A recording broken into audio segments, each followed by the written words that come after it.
사도신경으로 신앙 고백하심으로 수요일 새벽을 하나님께 올리겠습니다. 전능하사 천지를 만드신 하나님 아버지를 내가 믿사오며 그 외아들 우리 주 예수 그리스도를 믿사오니 이는 성령으로 잉태하사 동정녀 마리아에게 나시고 본디오 빌라도에게 고난을 받으사 십자가에 못 박혀 죽으시고 장사한 지 사흘 만에 죽은 자 가운데서 다시 살아나시며 하늘에 오르사 전능하신 하나님 우편에 앉아 계시다가 저리로서 산자와 죽은 자를 심판하러 오시리라. 성령을 믿사오며 거룩한 공회와 성도가 서로 교통하는 것과 죄를 사하여 주시는 것과 몸이 다시 사는 것과 영원히 사는 것을 믿사옵나이다. 아멘. 찬송가 510장 하나님의 진리 등대 찬송하겠습니다.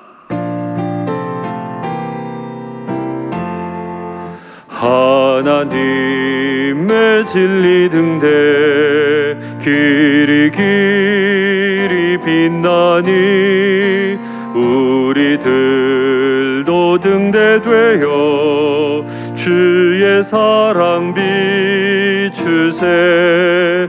우리 작은 불을 켜서 험한 바다 비추세.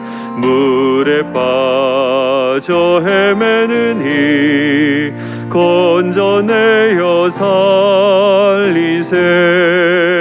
죄의 밤은 깊어가고 성난 물결 설렌다. 어디 불빛 없는가고 찾는 물이 많구나. 우리 작은 불을 켜서 험한 바다 비추세. 물에 빠져 헤매는 이 건져내어 살리세. 너의 등불 돋우어라. 거친 바다 비춰라. 빛을 찾아 헤매는 이 생명선에 건져라.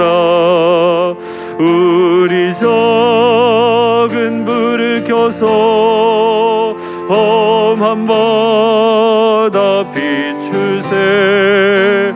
물에 빠져 헤매는 이 건져내어 살리세. 할렐루야. 우리의 마음속에 하나님의 진리 등대가 빛나는 것처럼 우리의 삶 또한 하나님의 진리 등대와 같아서 이 세상의 주의 빛을 종일토록 비추는 우리의 평생이 되기를 축복합니다. 아멘. 하나님 말씀 받겠습니다.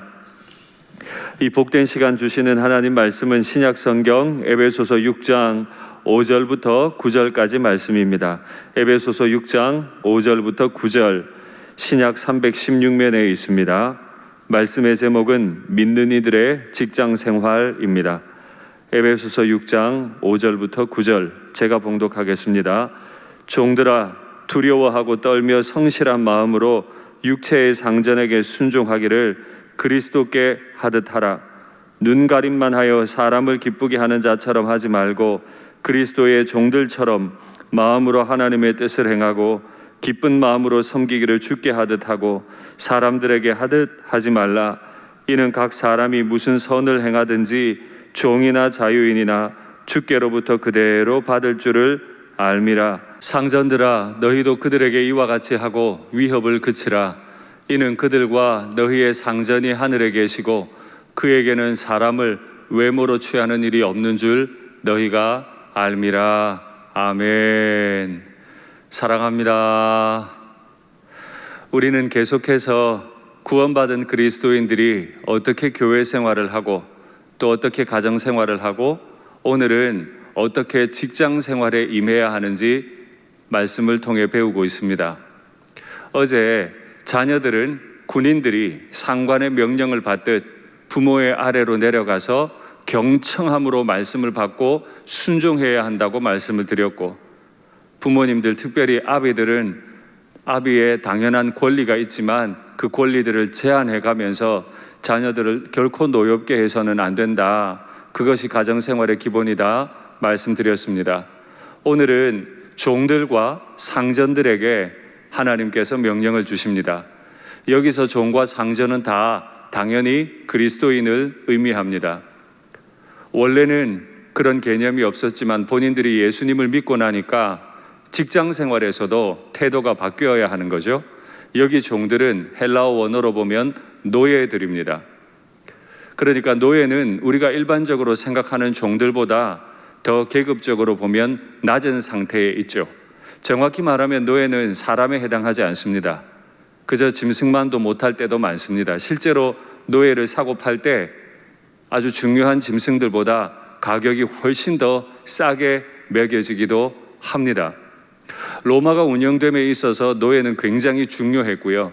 로마시 안에 노예 인구가 전체 로마시 인구에서 25%에서 35% 정도 차지합니다.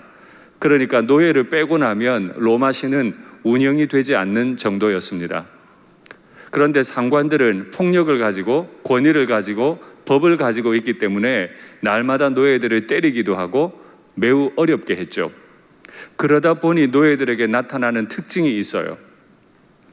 보든 안 보든 잘하든 못하든 주인은 날마다 노예들을 괴롭히고 때리니까 주인이 볼 때만 잘하는 거예요.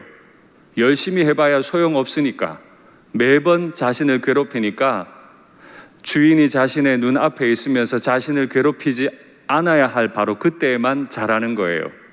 그래서 노예의 근성이라고 하잖아요. 볼 때만 잘하고 사람이 없으면, 자기 주인이 없으면 대충 하고, 이것이 바로 노예 근성인데 예수님을 믿게 된 노예는 이것부터 정리해야 된다는 거예요. 본인이 예수님을 주인으로 모시고 있다면 노예들 입장에서 자신의 상관을 주님께 대하듯 대해야 한다. 그 주님께 대하는 첫 번째는 두렵고 떨림이 마음에 있고, 그것의 결과로 노예들에게 나타나는 태도는 성실함입니다. 성실함이라는 게 굉장히 의미가 추상적인데 단순한 마음이라 생각하시면 됩니다. 노예는, 종은 자신이 종이라는 걸 단순하게 생각하면 돼요.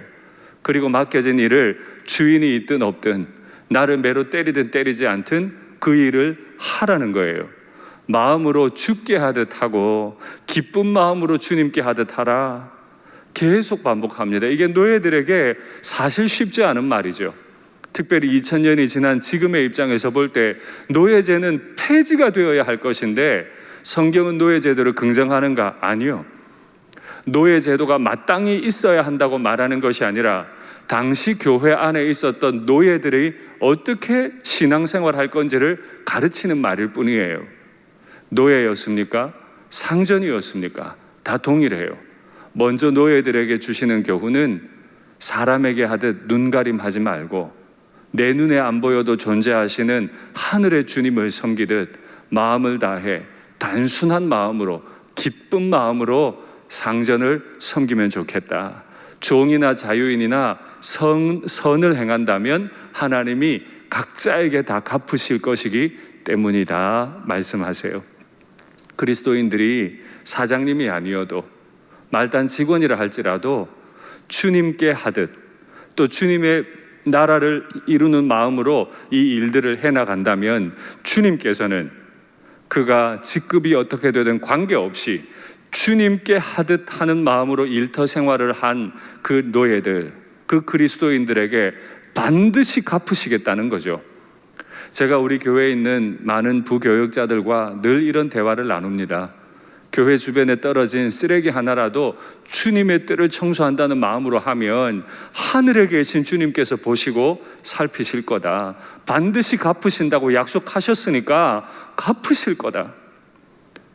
앞에 강단에 서서 설교하는 것뿐만 아니라 보이지 않는 행정 업무를 하는 것, 누가 보든 보지 않든 쓰레기 하나 줍는 것까지 우리 주님 대하듯 하면 주님께서 기쁘시게 그 일을 받으실 줄 믿습니다. 교회에 계신 교역자들 많이 계십니까? 가정의 주부들도, 직장에서 일하시는 모든 직원들도 다 동일하게 이 일은 그리스도인으로서 하나님의 나라를 위해 내가 주님께 하듯 한다라는 마음으로 하시면 주님이 기억하고 갚으실 줄 믿습니다. 그러면 노예들이 노예 근성을 버리고 주인이 있든 없든 최선을 다한다면 상전들은 어떻게 할까요? 당시 상전들은 말할 것도 없습니다. 노예를 사람으로 취급하지 않았어요. 그런데 오늘 본문을 보니까 그렇게 대하지 말라는 거예요.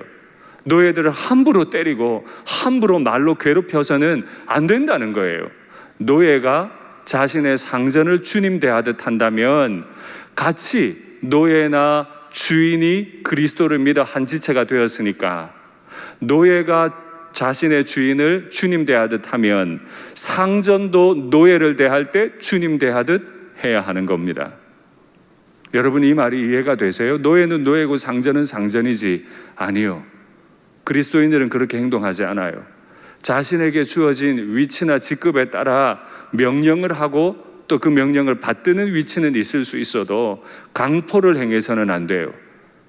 예수님 믿지 않는 주인들처럼 노예를 함부로 다뤄서는 안 돼요. 특별히 요즘은 그게 당연한 것처럼 받아들여지지만 2000년 전의 문화에서 짐승만도 못한 노예들을 주님 대하듯 한다. 이게 가능한 얘기인가요? 그러나 자신이 죄인이었고 하나님이 자신을 어떻게 구원하셨는가를 깨닫는다면 그는 결코 노예를 노예 대하듯 짐승 대하듯 해서는 안 됩니다. 그래서 우리 주님께서는 상전들에게 너에게도 하늘의 상전이 있기 때문이다 말씀하시죠. 가만히 살펴보면 교회 생활도 그렇지만 가정 생활과 직장 생활에서 특별히 기득권자들, 아비들, 상전들이 경험해야 하는, 또 남편들이 경험해야 하는 기독교의 윤리는 굉장히 무섭습니다. 예수님을 믿는 순간 마음대로 하던 것 다 멈춰야 되는 경우들이 많아요. 이것이 기독교 윤리입니다. 상전들은 노예를 죽일 수도 있고 때릴 수도 있지만 다 멈추라는 거예요. 네가 너의 예수님께 그렇게 할 수 없다면 너의 종들에게도 그렇게 해서는 안 된다라고 말씀하시는 우리 주님의 음성에 귀를 기울이면 좋겠습니다. 물론 예수를 믿었다고 한순간에 노예 근성이 사라지고 예수님을 믿었다고 한순간에 노예가 천사같이 보이고 주님처럼 보이는 건 아닐 겁니다. 오랫동안 해오던 습관이 있고 나 외에 다른 사람들이 행동하는 걸 늘 보고 있기 때문에 우리는 늘 마음으로 싸워야 해요.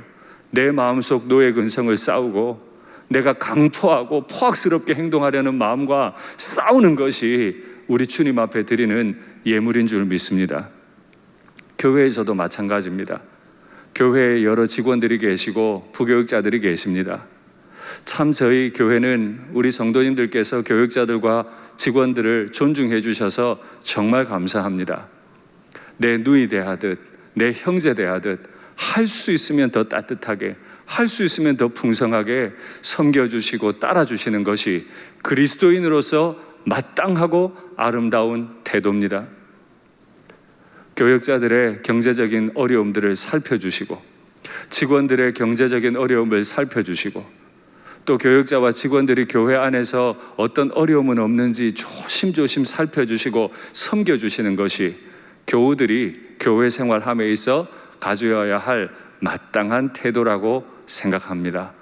왜냐하면 저나 우리 성도님들이나 담임 목사나 부교역자나 직원들이나 다 하늘의 한 분 상전을 모시고 계시기 때문인 줄 믿습니다. 가정의 윤리나 일터의 윤리는 그러니까 하나로 압축됩니다. 하나님 앞에서. 이 죄인을 만극하신 은혜로 구원하신 하나님 앞에서 보면 내가 어떻게 행동해야 할지는 명확하게 답이 나옵니다. 그 하늘의 하나님을 두려워하는 마음으로 가정생활, 일터생활에 임하셔서 우리 주님의 복을 누리시고 그 복을 증거하시는 존귀한 삶을 사시기를 간절히 축복합니다. 제가 기도하겠습니다. 사랑의 하나님 아버지, 내가 강포할 수 있지만 강포하기를 멈추고, 내가 노예 근성으로 사람에게 보이듯 몰래 그렇게 행동할 수 있지만 그 모든 일들을 멈추고 내 마음을 다해 하늘의 주인, 하늘의 상전을 섬기는 마음으로 직장 생활할 수 있게 도와주옵소서. 때로는 멋지고 드러나는 위치에 있을 수도 있고, 때로는 허드렛 일을 하는 것 같을 수도 있고, 때로는 멋진 회사에 출근하기도 하지만 때로는 주방에서 하루 종일 섬겨야 하는 주부들도 계신데, 내 자리에서 나의 주님 섬기듯 모든 일을 감당할 수 있도록 주여 은혜를 부어 주옵소서.